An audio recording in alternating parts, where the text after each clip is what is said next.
بسم اللہ الرحمن الرحیم رب اشرح لی صدری ویسر لی امری واحلل عقدۃ من لسانی یفقہوا قولی صدق اللہ العظیم۔ عزیز پاکستانی السلام علیکم۔ آج کے ولاگ میں ہم بات کریں گے پاکستان یہودی ایجنٹوں کے شکنجے میں سب سے بڑا چور کون؟ مرتضی سلنگی کی بکواسیات۔ مگر سب سے پہلے آج کی اہم ترین اور بریکنگ نیوز، اور وہ ہے سائفر کیس کی جیل میں سماعت کا حال۔ ہفتے کو جسٹس ابوالحسن ذوالقرنین نے سائفر کیس کی دوبارہ سے جیل میں سماعت کا آغاز کیا۔ ہائی کورٹ کے 2 رکنی بینچ کے فیصلے کے مطابق اس سماعت کو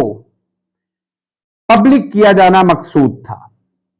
اور یہ طے تھا کہ اس میں میڈیا کو، مقامی اور انٹرنیشنل دونوں، اور اس کے ساتھ ساتھ پبلک کو بھی یہ حق حاصل ہوگا کہ وہ اس کیس کی سماعت کو اٹینڈ کر سکیں اور دیکھ سکیں کہ کس طریقے سے پاکستان میں سلیکٹو جسٹس کے نظام کو نافذ کیا جا رہا ہے، کیسے انصاف کا قتل کیا جاتا ہے، کیسے آل شریف کے لیے انصاف کے اور پیمانے ہیں، اور ایک عام پاکستانی کو کیسے عدالتوں میں رگیدا جاتا ہے، کیسے طاقتوروں کے لیے، چوروں، ڈاکوں اور منی لانڈروں کے لیے تو عدالتیں سیر گاہیں اور پکنک پوائنٹس ہیں، مگر ایماندار اور محب وطن لوگوں کو اس ریاست میں صرف ذلت اور رسوائی ملتی ہے۔ جیسا کہ میں نے کل بھی کہا تھا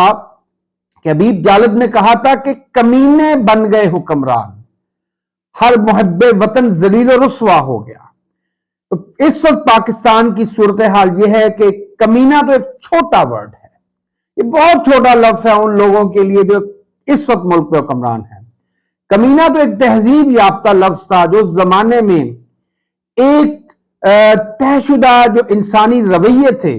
ان سے گری ہوئی حرکت کرنے والے کو کمینہ کہا جاتا تھا، کہ اس نے اپنے کم گھٹیا ذات کے ہونے کا اور گھٹیا حسب نسب کے ہونے کا ثبوت دیا ہے۔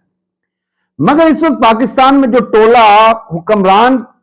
طبقے کے طور پہ مسلط ہے وہ تو انسان کہلانے کے لائق نہیں، وہ تو بےہودگی کی ان انتہاؤں کو چھو چکے ہیں جس کی پاکستان کی 76 سالہ تاریخ میں مثال نہیں ملتی۔ پاکستان میں 4 ملٹری ڈکٹیٹرز رہے، بھٹو نے بھی اپنے دور میں سویلین آمریت کا بھرپور مظاہرہ کیا، لیکن جیسی انسانی حقوق کی خلاف ورزیاں پچھلے 1.5 سال میں دیکھنے میں آئی ہیں، خصوصاً پنجاب میں جس طرح عورتوں کو، ماؤں بہنوں، بیٹیوں کو ذلیل و رسوا کیا گیا ہے، لوگوں کی عزتوں کو جس طریقے سے اچھالا گیا ہے، لوگوں کی چادر اور 4 دیواری کا تقدس پامال کیا گیا ہے۔ حسن نثار صاحب چونکہ میرے استاد ہیں، میں ان کی طرح یہ بار بار دہراتا رہوں گا وہ باتیں جب تک ان کا تدارک نہیں ہو جاتا۔ ہم نے روز 1.5 سال میں دیکھا کہ کسی شریف آدمی کی عزت محفوظ نہیں ہے۔ میں نے پنجابیوں کی ماؤں بہنوں بیٹیوں کے سر سے آنچل نوچے جاتے دیکھے، میں نے پولیس کے مردودوں کو انہیں بازو سے پکڑ کر گھسیٹ کر قیدیوں کی گاڑیوں میں اور ڈالوں میں ڈالتے دیکھا۔ ایسے گھٹیا اور غلیظ لوگ اس دھرتی نے شاعر پیدا کیے تھے، عاشق پیدا کیے تھے، محبت کرنے والے فنکار پیدا کیے تھے، اس نے بڑے لکھاری، بڑے شاعر، ادیب پیدا کیے، مگر اتنے کمینے، رذیل اور گھٹیا لوگ بھی اس ہندوستان کی دھرتی میں پیدا ہوں گے یہ میری سوچ سے بالاتر تھا۔ لیکن ان کو ایک ایسا شخص جڑا ہے جس کا نام ہے عمران خان۔ ہفتے کو تو سماعت کے دوران وہاں پر صرف 3 سلیکٹڈ لفافہ صحافیوں کو اندر جانے کا موقع ملا، لیکن آج اطلاعات کے مطابق آزاد میڈیا سے تعلق رکھنے والے کچھ صحافیوں کو بھی سماعت اٹینڈ کرنے کا موقع ملا، اور انہوں نے عمران خان سے بات چیت کی، اور وہاں سے عمران خان نے ایک اور ایسا تیر چلایا ہے جو وطن فروشوں اور پاکستان کے دشمنوں کے کلیجوں میں گھس گیا ہے۔ عمران خان نے کہا ہے کہ میری قوم کو پیغام دے دیں، میں جیل میں مر جانا پسند کروں گا مگر ڈیل کر کے ملک سے باہر نہیں جاؤں گا۔ میری قوم کو بتا دیں کہ میں آخری سانس تک لڑنے کے لیے تیار ہوں اور میں اپنی قوم کو دھوکہ نہیں دوں گا۔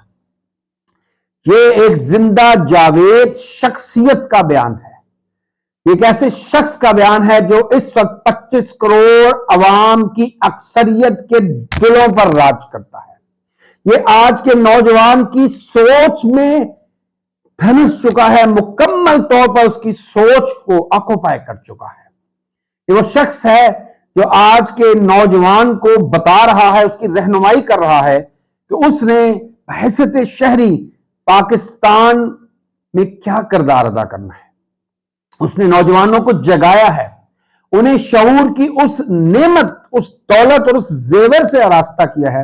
جس سے پچھلے 75 سال میں ان سے جان بوجھ کر دور رکھا گیا،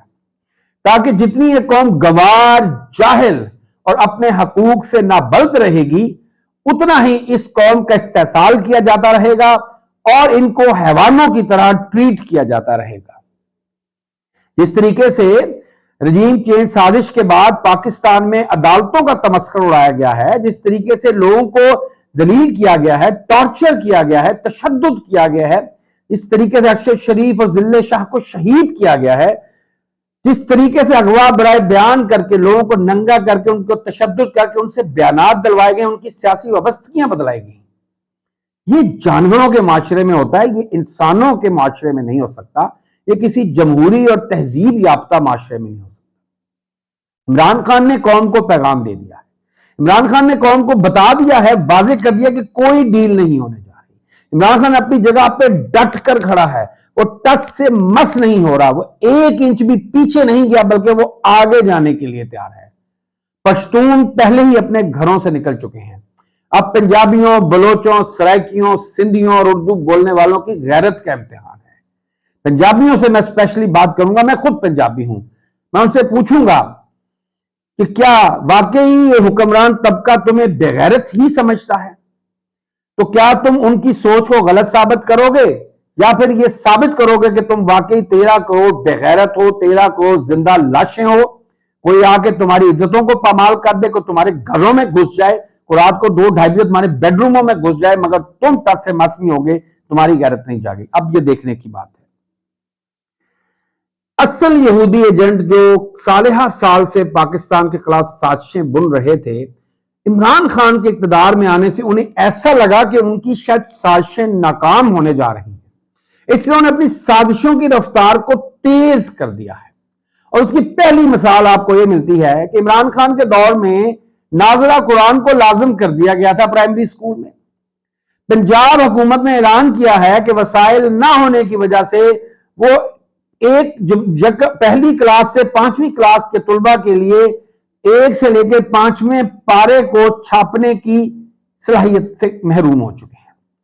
یعنی کہ آل شریف کو 40 گاڑیوں کا پروٹوکول دینے کے لیے، 2 ہفتے کے موسیقی کی مظاہرے کرنے کے لیے، میلے اور ڈرامے کرنے کے لیے تو پیسے ہیں، لیکن 5ویں سپارے تک قرآن کو چھاپنے کے لیے ان کے پاس پیسے نہیں ہیں، کیونکہ در حقیقت یہ چاہتے ہیں کہ قرآن کو لوگوں کی علم سے بھی اور ان کی زندگیوں سے بھی نکال باہر کیا جائے، تاکہ ایک ریاست بے آئین اور بے قانون تو ہے ہی پاکستان، اس کو ایک بے دین ریاست بنا دیا جائے، ایک ایسی ریاست بنا دیا جائے جہاں یہودی ایجنٹ کھل کر اپنا کھیل کھیل سکیں، اور دیکھتے ہی دیکھتے اس قوم کو ہوش نہ آنے دیں، اور پھر ایک دن پتہ چلے کہ قوم اپنا وجود اور اپنی حقیقت کھو چکی ہے، یعنی کہ اس کا نیوکلیئر پروگرام جا چکا ہے، 2 قومی نظریہ تو پہلے ہی ٹھپ کر دیا گیا ہے، اور پھر اس ملک کے وجود پر بڑے بڑے سوالیہ نشانات اٹھیں گے۔ اب میں آخری نقطے پہ بات کروں گا، اور وہ ہے سب سے بڑا چور کون؟ جی ہاں ناظرین، جب شہرت اور کردار کی بلندی کی بات آتی ہے تو ہر سروے میں عمران خان ہی نظر آتا ہے، اور پھر عمران خان دنیا کے جو 100 بااثر ترین لوگ ہیں ان میں بھی شامل ہے۔ مگر حال ہی میں ایک بین الاقوامی جریدے نے ایک سروے کرایا ہے کہ دنیا میں سب سے بڑا کرپٹ لیڈر کون ہے۔ تو میں قوم کو مبارک دینا چاہتا ہوں کہ اگر کہیں تو ہم آگے ہیں،